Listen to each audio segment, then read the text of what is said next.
예수님께서 이 땅에 오셔서 하셨던 모든 사역 중에서 사람들에게 가장 각광을 받고 인기가 있던 사역을 들라라고 한다면 그건 당연히 병 고치는 사역, 은사일 것입니다. 예수님께서 병자를 고칠 때마다 사람들은 놀랐고 그래서 많은 병든 자들을 이끌어 왔습니다. 그리고 예수님이 가는 곳마다 사람들은 쫓아다니며 그 기적을 바라보고 바라며 하나님의 놀라운 은혜들을 체험하게 되어졌습니다. 그도 그럴 것이 그 당시에는 변변한 약이나 치료할 수 있는 기관들이 많지 않았기 때문에 병은 크건 작건 간에 고스란히 그의 삶 가운데에 전가되어지는 고통이었을 것이고 또 그 병은 단순히 육체적인 고통만을 의미하는 게 아니었다는 얘기죠. 당시에는 그 병이나 그런 모든 육신의 어려움들을 다 죄에서 그 사람의 잘못에서부터 찾았기 때문에 병에 걸렸다는 것은 육체적인 고통뿐만이 아니라 사회적으로도 굉장히 멸시를 받게 되어지는 상황 가운데 놓이지는 굉장히 절박한 상황으로 사람들을 몰아가게 되었다라는 얘기죠. 그러한 가운데 예수 그리스도 그들에게는 빛이었고 소망이었을 것입니다.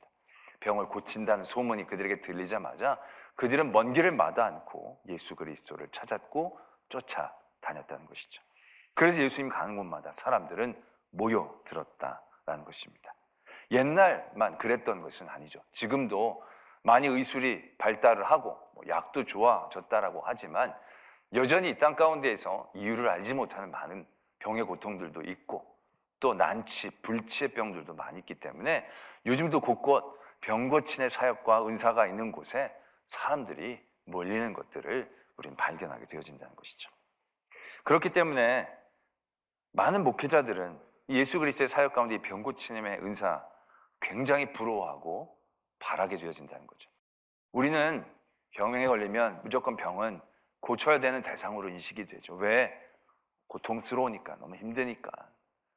당연히 그것은 내가 벗어나가야 할 나의 어떤 대적이고 산이고 또 올무다라는 생각들을 가지고 인식을 하죠. 그러나 하나님도 그러실까라는 거죠.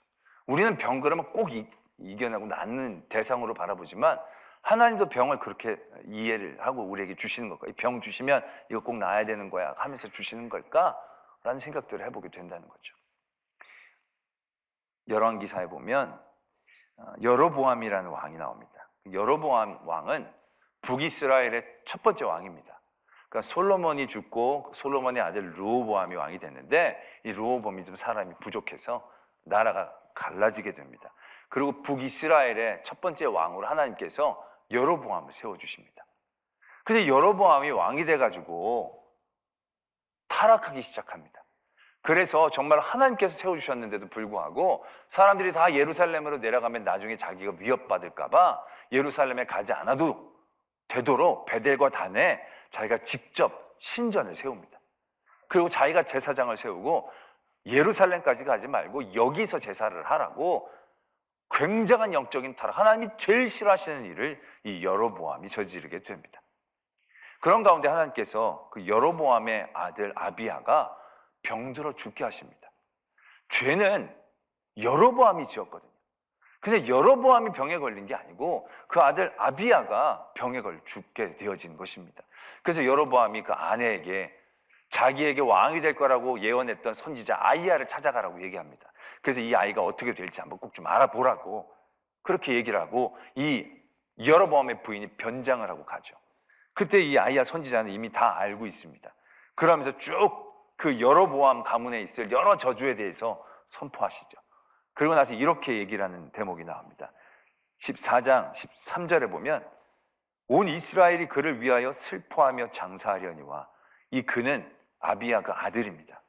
그 아이는 이제 병으로 죽게 된다라고 얘기하는데 장사하려니와 여로보암에게 속한 자는 오직 이 아이만 묘실에 들어가리니 이는 여로보암 집 가운데에서 그가 이스라엘 하나님 여호와를 향하여 선한 뜻을 품었음이니라. 말씀이 이렇게 적고 계십니다. 지금 여로보암의 모든 가문에 있는 사람들 중에 제일 착하고 제일 선한 사람이 이 아비야라는 사람이라는 거예요. 그런데 그 가문 가운데 다른 사람들은 아무도 병에 안 걸렸는데 이 아비야만 병에 걸려 죽게 되어졌다는 거죠. 그 시간을 단면으로 끊고 나면 정말로 아비야만큼 억울하고 불쌍한 사람이 없죠. 어떻게 하나님은 이 사람에게 병을 주실까?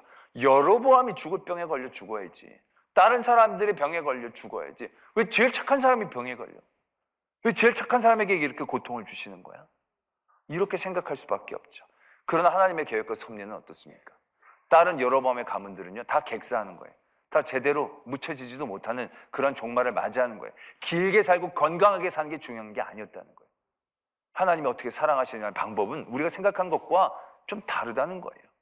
아비야가 제일 먼저 병들어 죽었지만 그 아이만이 묘실에 곱게 들어갈 수 있다는 거죠. 이건 매장을 잘하는 것에 대한 의미가 아닙니다. 하나님께서 그를 기억하시고 그를 거기에서 구별해 주신 것을 의미하는 거죠. 우리는 그걸 병에 걸렸다, 일찍 죽었다 얘기하지만 병에 걸린 것과 일찍 죽은 건 하나님께서 벌을 내리신다, 싫어하신다는 것과 같지 않다는 거예요. 우리는 병을 내리시면 병은 죄, 병은 벌, 병은 어떻게든 극복해야 되는 어떠한 상황들이라고 이해하기 쉽다는 얘기입니다. 그러나 하나님이 생각하시는 병은 우리가 생각한 것과 다르다는 거죠. 어떻게 보면 달란트 비유와 비슷하지 않는가라는 생각들을 해보게 됩니다. 우리는 5달란트, 2달란트, 1달란트 받은 사람들을 차별해서 생각합니다. 이 사람 능력이 많은 사람, 하나님도 인정하는 사람, 2달란트는 좀 덜한 사람, 1달란트는 인정을 못 받는, 이런 식으로 이해를 한다는 거죠. 이건 우리가 숫자에 대해서 매여 있기 때문에 그렇습니다. 그러나 그 주인이 칭찬할 때는 차별하지 않습니다. 그건 우리는 차별처럼 생각하지만 하나님에게, 주인에게 있어서 그건 다름에 불과한 것입니다. 이 사람이 더 위고 이 사람이 더 아래가 아니라 다름으로 주시는 분량에 대한 얘기인 거지 차별에 대한 얘기가 아닌 거죠. 그래서 5달란트로 충성한 사람이나 2달란트로 충성한 사람이나 하나님께서 주인에게 주시는 칭찬은 전혀 차별이 없다는 것을 우리가 분명히 기억해야 한다는 것이죠. 우리는 건강하면 상을 받은 거고 병에 걸리면 벌을 받은 것처럼 생각합니다. 우열로 생각합니다. 근데 이건 우와 열이 아닙니다. 다름입니다. 다름. 하나님께서 계획하시고 섭리하신 것들이 다르기 때문에 어떤 사람은 더 큰 병, 작은 병, 이게 죄와 벌의 경중에 대한 의미가 아니다라는 얘기죠. 그 나름, 그 삶의 자리에서 하나님이 주신 계획과 복은 다르게 있는 겁니다.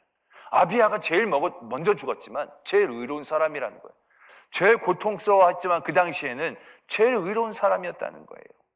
우리가 하나님이 생각하는 병, 우리는 병은 꼭 고쳐야 되고 그 병에 꼭 나아야 되고, 그러나 하나님에게 있어서 병은 우리가 생각하는 것처럼 그렇게 중요한 아주 획기적인 차이를 갖고 있는 그런 삶의 모습이 아니다라는 얘기죠.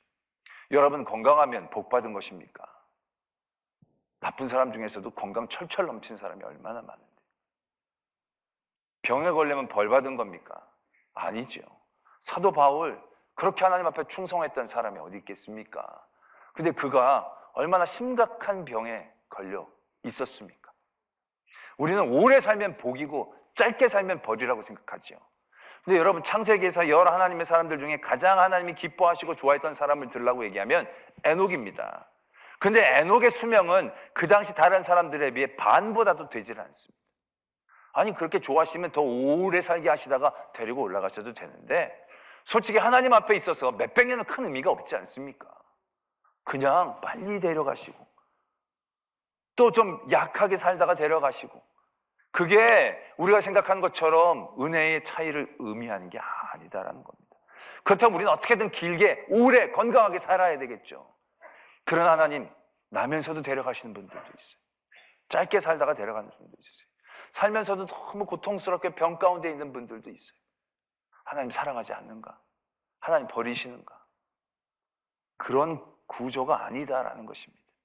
또 병에 걸렸다 나으면 무조건 복 받은 것이냐? 히스기야 왕이 병에 걸렸습니다. 히스기야 왕은요, 그 전까지는 그 어떤 왕보다도 훌륭한 왕입니다. 정말로 1등이라고 얘기해도 부족하지 않을, 정말로 여러 이스라엘 왕들 중에서 아주 훌륭한 왕입니다. 근데 그 왕이 건강하게 살다가 천수를 누리면서 죽은 게 아니에요. 그냥 늙어 죽어 묘실에 묻혔다, 이렇게 히스기야의 끝이 적혀져 있지 않습니다. 히스기야가 병에 걸려 죽어갑니다. 그때 하나님이 이사야 선지자를 보내서 이렇게 얘기하십니다. 너는 이 병에서 살아남지 못한다. 죽는다. 집을 정리해라. 하나님이 히스기야에게 해주신 가장 최고의 은혜와 상인 겁니다. 굉장히 잘한 왕, 건강하게 천수를 누리다가 죽어도 모자를 판국에 있는 그 왕인데 병에 걸린 겁니다. 병에 걸렸는데 하나님께서 병에 걸렸다 다시 살려주시려고 병에 걸리시게 한 게 아니에요. 그냥 병들어 데려가시려고 하는 거예요. 근데 하나님 주신 은혜는 바로 이거다라는 얘기죠. 선지자를 보내서 잘 정리해라고. 굉장한 배려죠. 근데 히스기야가 너무나 억울했던 것 같아요. 왜냐하면 엄청난 승리 이후에 이제 나라가 이제 자리를 잡아가거든요. 나중에 보면 바벨론에서 사자가 왔는데 막 창고 다 보여주고 막 엄청 쌓여있는 것 같고 자랑할 만큼 그때 잘 나가고 있었거든요. 잘 나가고 있는 순간에 죽으니까 너무 억울했나 봐요. 하나님 앞에 막 기도합니다. 내가 막 충성한 거 막 이런 것 좀 통곡을 합니다. 근데 하나님께서 그 기도를 들으시죠. 그러면서 말씀해 보면 이렇게 되어 있습니다. 이사야가 성을 채 빠져나가기도 전에 하나님이 이사야를 멈춰 세우십니다. 그러니까 히스기야가 아주 오래 기도한 건 아니에요. 아주 오래 기도를 해서 하나님이 기도를 하나하나 보려고 했던 건 아닌 것 같아요. 하나님은 좋게 해주려고 데려가려고 그랬는데 히스기야가 막 우니까 하나님이 그 기도와 눈물을 들으신 거예요. 그러면서 그에게 15년을 더 살게 해주십니다. 그런데 성경은 그렇게 적고 있습니다. 15년 더 살고 나서 히스기야가 교만해진 거예요. 그 땅에 재앙이 내려온 거예요. 회개는 했어요. 그래서 하나님께서 그 일들이 히스기야 때는 일어나지 않게 해주시는 거예요. 그러면서 그 다음에 므낫세라는 가장 악독한 왕이 임금으로 추대가 되어집니다. 전 생각해 봅니다. 그때 그냥 갔더라면 므낫세가 안 세워질 수도 있었을 터인데, 그때 그냥 갔더라면 더 깔끔하게 히스기야가 남겨질 수도 있었을 터인데, 15년의 병고침, 놀라운 은혜의 역사, 막 사람들이 난리가 났겠죠. 근데 그것이 우리가 생각하는 것만큼 그렇게 은혜의 자리, 복된 자리는 아니었다는 거예요. 오히려 시험이면 시험이라고 얘기할 수 있는 자리, 그 자리가 치유받은 그 자리였다는 것을 우리는 보게 되어진다는 거죠. 때문에 우리는 병에 걸리면 무조건 나아야 되는 것처럼 생각을 합니다. 그러나 하나님께서 생각하시는 병은 우리가 생각한 것과 같지 않다는 것을 아셔야 됩니다. 그래서 우리는 만약에 꼭 고쳐야 될 것이다라고 생각했더라면 하나님은 병 고치는 은사를 많이 주셨을 것입니다. 그러나 하나님에게는 병 고침의 은사가 그렇게 많이 필요한 게 아니에요. 왜? 병들고 연약함을 깨닫고 하나님이 부르실 때를 준비해서 하나님께로 오게 하시는 그런 자기에게 주어진 달란트와도 같은 서로의 다른 처지와 다른 상황에 이게 뭐 더 벌받고 더 죄받은 게 아니라 다른 상황 가운데 다양한 하나님의 은혜의 통로가, 아프면 아플수록 더 간절하게, 연약하면 연약할수록 더 하나님만 의지하면서 그렇게 그 자리에서 하나님을 만나갈 수 있는 그냥 그런 자리, 그냥 삶의 모습, 그게 하나님 앞엔 병일 수도 있겠다라는 생각들을 갖게 되죠. 꼭 고쳐내야 될 필요가 없는 그러한 상황일 수도 있겠다라는 생각들을 하게 됩니다. 또 한 가지, 병 고치는 은사가 우리에게 주어진다면 아까도 말씀을 드렸듯이 굉장히 효과적인 복음을 전하는 수단이, 능력이 되어질 것입니다. 정말 그런 능력만 있다고 한다면 사람 모으는 건 정말 어려운 일이 아닐 것입니다. 그러나 이런 병 고치는 현상이 하나님으로부터만 나오는 게 아니다라는 얘기예요. 계시록 13장에 보면 이러한 말씀이 적혀져 있어요. 한 짐승이 나오는데 이 짐승은 뿔이 여리고 머리가 7이에요. 근데 이 짐승은 용에게서 능력과 권세를 받아요. 용이 자기의 능력과 보좌와 큰 권세를 그에게 주었더라. 그랬더니 3절에 그의 머리 하나가 상하여 죽게 된 것 같더니 그 죽게 되었던 상처가 나음에 온 땅이 놀랍게 여겨 짐승을 따랐다. 이렇게 말씀이 적혀져 있어요. 이게 요즘에도 심심치 않게 보여지는 일이지 않습니까? 요즘 사이비 종교에 대한 관심들이 많아지는데 그 사이비 종교들이 성장하는 과정들 보면 꼭 이 안에 이러한 일들이 하나둘씩은 있더라고요. 보면 요즘도 그 얘기가 되어지는 그 교주도 보면 얘기하는 거 보면 정말 야, 저 얘기를 저렇게 듣는데 사람들이 저렇게 좋아해? 자꾸 제 얘기해서 미안하지만 목소리도 내가 나은 것 같고 이렇게 이미지도 내가 더 교주 같은데 거기는 장사꾼 같은데 그게 맥히는 게 너무 신기한 거예요. 그 똑똑하고 젊은 애들이 막 거기 넘어가는 게 너무 화가 나는 거예요. 나는 이렇게 진리를 갖고 얘기하는데도 대면 하는데 저 사람 말도 안 되는 얘기를 하는데 막 다들 막 눈에서 하트가 뿅뿅뿅뿅뿅 나오는 거예요. 근데 그 모든 사역 가운데 그런 부분들이 있는 거예요. 그 사람이 병에 고치고 병에 나은 얘기를 들은 거예요. 그러니까 그런 거 한 번만 딱 경험하면 어떻게 됩니까? 그 다음부터는요, 파츠로 매주를 쓴다고 해도 믿게 되어지잖아요. 여러분 생각해 보세요. 여러분들이 어떤 사람이 병을 고쳐줬어요. 여러분들이 의사도 다 안 되는데 그 사람이 한번 쫙 손 만져줬더니 이제 쫙 났어요. 근데 그 다음에 그 사람이 여러분들에게 요구하고 얘기하는 것들을 여러분들 어떻게 인식하겠어요? 그 다음부터는요, 진짜 무슨 말을 해도 다 믿을 수 있을 거예요. 믿고 싶어질 거예요. 진리는 신비하고 초자연적인 현상에서 일어나는 게 아닌데, 그거 하나 딱 마치고 그거 하나 병에서 딱 낫고 그 다음 또 완전히 그쪽으로 빨려 들어간다고 한다는 게 얼마나 무서운 거예요. 병을 고치는 은사는 어떻게 보면 하나님의 복음을 전하는데 굉장히 효과적인 방법일 수 있어요. 그러나 가장 치명적인 유혹일 수 있다는 얘기죠. 그 은사라는 것이. 그래서 처음에는 좋게 시작했다가 그 은사로 엄한 엉뚱한 길로, 얼마나 악한 길로 빠지고 간 사람들이 적지 않느냐는 거죠. 많은 이단이 처음부터 이단이 된 게 아니에요. 그런 것 조금 하다 보면 내가 신인가 보다. 근데 정말 능력이 내 건가 보다. 생각하면서 빠져나가는 거죠. 그러면서 아주 심각한 문제들을 만들어내는 거죠. 예수님의 병고침의 은사는요, 우리가 생각하는 그런 종류의 병고침의 사역이 아닙니다. 우리가 바라는 그런 능력에 대한 얘기를 하고 계시는 게 아니다라는 겁니다. 오늘 예수님께서 병자를 고치시고 난 다음에 오늘 말씀이 이렇게 적고 계세요. 우리의 연약한 것을 친히 담당하시고 병을 짊어지셨도다. 그들의 병을 낫게 하시고 병에서 자유롭게 해주시고 그들에게 권위를 보여주셨다. 이게 아니에요. 그들의 연약함을 담당하시고 병을 짊어주셨다. 우리들이 갖고 있는 병들이요, 그냥 나가라 해서 나가고 없어져서 없어지는 종류의 얘기가 아니라는 거죠. 예수님이 우리에게 해주셨던 모든 죄사함의 사역도 똑같은 구조를 갖고 있는 거예요. 예수님이 현장에다 가늠하다 잡혀온 여인을 어떻게 대해주십니까? 나도 너를 정죄하지 않겠다는 거죠. 다시는 죄를 짓지 말아라. 그리고 그 여인을 보내줬어요. 예수님이 그 여인을 그렇게 보내줬을 때 그 여인의 죄가, 이전에 지었던 죄가 다 사라지는 겁니까? 없어지게 되는 겁니까? 예수님이 그냥 퉁쳐져서 묻혀지는 것입니까? 죄는요, 그런 종류가 아니에요. 묻는다고 묻혀지는 게 아니에요. 죄는요, 끊임없이 운동해요. 끊임없이 탐해요. 절대로 그 모든 값을 치르고 해결하지 않으면요, 끊임없이 되살아나는 게 죄예요. 값을 치르지 않고는 사라지지 않는 게 죄예요. 예수님이라 할지라도. 예수님이 너 이제 앞으로 죄를 짓지 마. 이 이전의 죄에 대해서 해결된 게 아니에요. 근데 그 여인을 보내주신 거예요. 어떻게 보내주실 수 있었는가? 그 여인의 죄를 내가 담당하겠다는 뜻인 거예요. 그냥 말로만 너 가, 이제 괜찮아, 이 얘기가 아니에요. 내가 네 죄를 담당할 때 이제 앞으로 그러지 마. 놓고 가는 걸 예수님이 품으시는 거예요. 중풍병자를 이렇게 세우실 때도 마찬가지예요. 네가 죄사함을 받았다. 사람들이 놀라죠. 아니 네가 뭐라고? 내가 죄사함의 권세가 있는 줄 보여주기 위해 내가 이렇게 선포했다 라고 얘기한다는 거죠. 그 중풍병자가 일어나가 나갔지만 그 죄는 고스란히 남아있는 거예요. 그냥 말로만 해결될 수 있는 게 아니에요. 근데 그 죄를 예수님이 끌어안으신다라는 의미이다라는 얘기예요.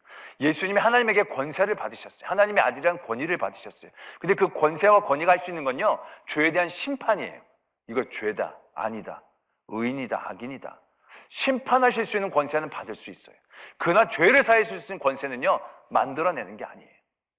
본인이 그것을 품을 때 감당하실 수 있는 거예요. 예수님, 하나님께서 분명히 죄에 대한 값을 얘기하셨거든요. 죄의 값은 사망인 거예요. 이건 변개할 수가 있는 게 아니에요. 이건 그냥 말로 하나님 내가 했던 거니까 그냥 퉁칠게, 이런 종류의 게 아니라는 거예요. 그런데 예수님께서 죄를 사해 주신다, 이건 그냥 죄가 없다 말만 선포하면 되는 얘기가 아니라는 얘기예요. 내가 너의 연약함을 짊어지겠다.